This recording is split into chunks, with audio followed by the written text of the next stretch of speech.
ഫ്ലവേഴ്സിന്റെ പിൻബലത്തോടെ 24ന്റെ പുതിയ സംരംഭം 24 study abroad. വിദേശ പഠനം ഇനി സുരക്ഷിത്. ഉടൻ വിളിക്കൂ 9001 ആരാ ഈ നേരത്ത്? നോക്ക്.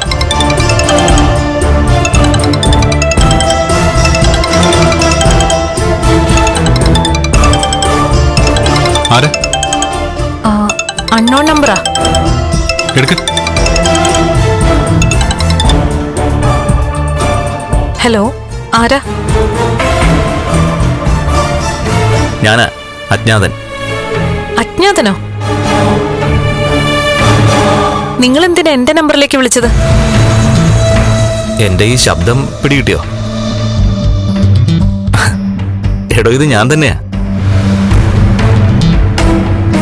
അന്ന് കുറെ ഗുണ്ടകളിൽ നിന്ന് ഒരാള് മഹാലക്ഷ്മി രക്ഷിച്ചില്ലേ? ആ ആള് തന്നെയാ. അയ്യോ, എന്താ വിളിച്ചേ? ഒരു നല്ല കാര്യം പറയാനാ വിളിച്ചത്. മഹാലക്ഷ്മിയുടെ രണ്ടാനച്ഛനും പിന്നെ കണ്ണൻ സാറിന്റെ അമ്മാവനൊരാളുണ്ടല്ലോ, എന്താളുടെ പേര്? വാനരനോ? അയ്യോ, വാനരനല്ല, വാമദേവൻ. വാമദേവനായാലും വാനരനായാലും രണ്ടാളും ഇപ്പൊ ഹോസ്പിറ്റലിലാ. എന്തുപറ്റി? ഓ, ഞാനേ രണ്ടിനെ ഒന്ന് തല്ലിയതാ. മഹാലക്ഷ്മിയുടെ രണ്ടാനച്ഛന് മാരകമായിട്ട് പരിക്കേൽപ്പിച്ചിട്ടുണ്ട്. കണ്ണസാറിന്റെ അമ്മാവന് അത്രത്തോളം ഇല്ല. എന്തിനാ അവര് തല്ലിയത്? എന്താന്ന് ചോദിച്ചാൽ തല്ലേണ്ടി വന്നു. അത് നിങ്ങൾക്ക് രണ്ടാൾക്കും വേണ്ടിയാണെന്ന് കൂട്ടിക്കോളൂ.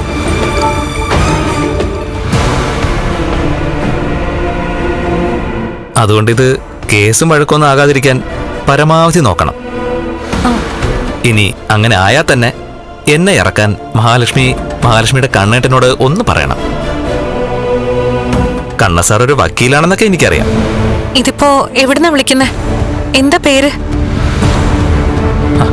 ഇപ്പൊ അതൊന്നും സംസാരിക്കാനുള്ള സമയമല്ല. ചിലപ്പോ ഇത് കേസായ ഞാൻ ആരാണെന്നും എന്റെ പേരെന്താണെന്നും മഹാലക്ഷ്മിക്ക് തിരിച്ചറിയാൻ കഴിഞ്ഞേക്കും.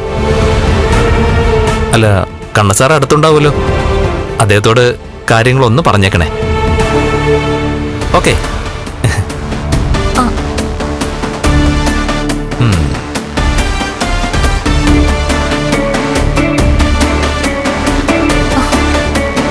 അയാളാ വിളിച്ചത്.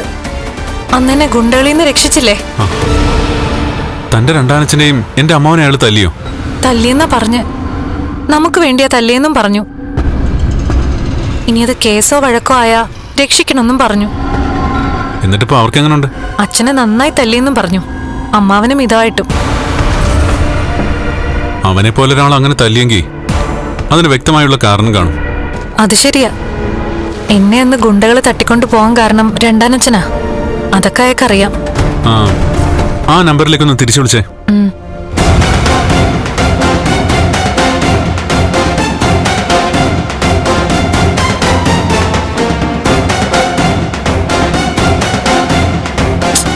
ഔട്ട് ഓഫ് റേഞ്ചാ. അവൻ ആരാണെന്ന് പിടികിട്ടുന്നില്ലല്ലോ.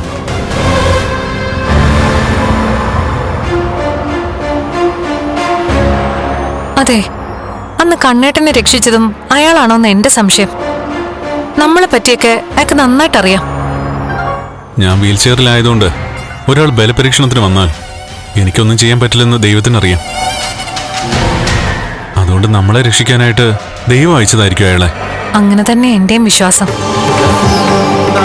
ആ അമ്പലത്തിൽ വെച്ച് കാണുന്ന അമ്മയെപ്പോലൊരാള്, അല്ലെങ്കിൽ ആ അമ്മ പറഞ്ഞു വിടുന്ന ഒരാള്, അങ്ങനെ തന്നെയാ ഈ അജ്ഞാതനെ ഞാൻ കാണുന്നത്. അന്ന് ആയുർവേദ ഹോസ്പിറ്റലിൽ വന്ന ആളിന്റെ പേര് മാർക്കോ എന്നാ. അവന്റെ മൊത്ത പേരിൽ തന്നെ ഒരു ദൈവീകരണമുണ്ട്, മാർക്കണ്ഡേയൻ. അയാളെ കാണാൻ എനിക്ക് പറ്റിയില്ലല്ലോ കണ്ണേട്ടാ. താൻ പറയുന്ന ആളും എന്നെ രക്ഷിച്ച ആളും ഒരാൾ തന്നെയാണെങ്കിൽ അയാളെ ജീവിതത്തിൽ നമുക്ക് മറക്കാൻ പറ്റില്ല മഹി. അയാളില്ലായിരുന്നെങ്കിൽ എനിക്ക് മുന്നേ താൻ പോയേനെ. അതിനുശേഷം ഞാനും.